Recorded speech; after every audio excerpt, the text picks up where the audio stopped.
La formation Mackenzie Rhythm Section a créé sa propre niche musicale, le soul step. Toujours tiré à quatre épingles, le quatuor a lancé en 2012 un premier effort, The Big Break. En attendant de retourner en studio, il se produit sur les scènes de la région d'Ottawa. Voici le Mackenzie Rhythm Section. Le Mackenzie Rhythm Section est toujours en train d'écrire des chansons, est toujours en train de faire des trucs. Puis je pense à la différence de d'autres bands qui vont se retrouver dans un studio pendant des semaines et des semaines à essayer de créer des chansons, puis ensuite faire l'album, puis ensuite les présenter devant du public. Nous, c'est complètement le contraire. Fait que nous, on essaye des chansons, on les écrit, on les fait devant du monde. Vous les testez sur le tas, c'est ça? Ouais, on va les tester longtemps. Là. Puis quand ça pogne, ça va sur le disque.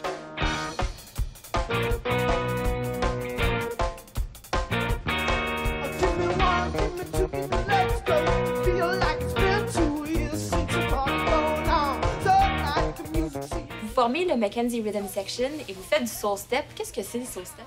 Ah, la fameuse question. Qu'est-ce que le soul step?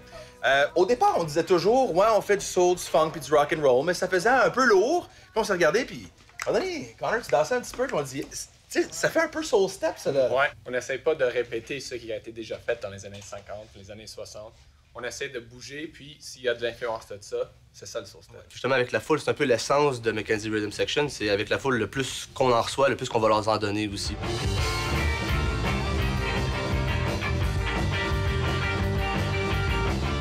D'où vient le nom, Mackenzie Rhythm Section? Il y a un appartement à Ottawa, sur le coin de la rue Elgin et McLeod. On faisait des répétitions. Le bloc appartement, c'est Mackenzie. C'est ça. Okay. Moi, j'habitais là, puis on faisait des répétitions à chaque, une fois ou deux fois par semaine.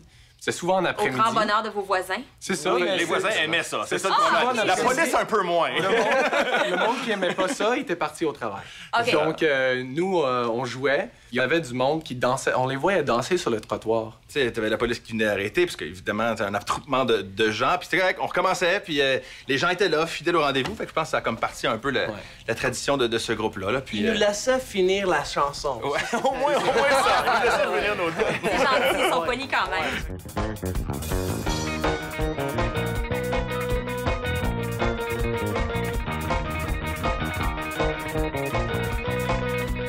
Il y a une époque dans l'histoire de la musique, on parle du jazz, on parle du soul, James Brown, tout ça, où les gens, quand ils sortaient, là, c'était pas juste, on se rencontre sur, je sais pas moi, sur Facebook, puis on commence à voir. C'était un événement à sortir, là. C'était un événement, rencontrer la belle demoiselle, on s'arrangeait bien, on sortait les cravates, on sortait les belles. C'est un peu ça qu'on essaie de recréer. C'est une soirée, oui, classique, mais qui devient très, très chaude et très, très soignée et très, très sexy, en tout cas, on l'espère. D'ici la fin de la soirée, on essaie de faire un happening. Ben, les gars, je vous souhaite plusieurs shows et merci beaucoup de nous avoir rencontrés. Merci à vous. Beaucoup. Merci beaucoup. Merci énormément.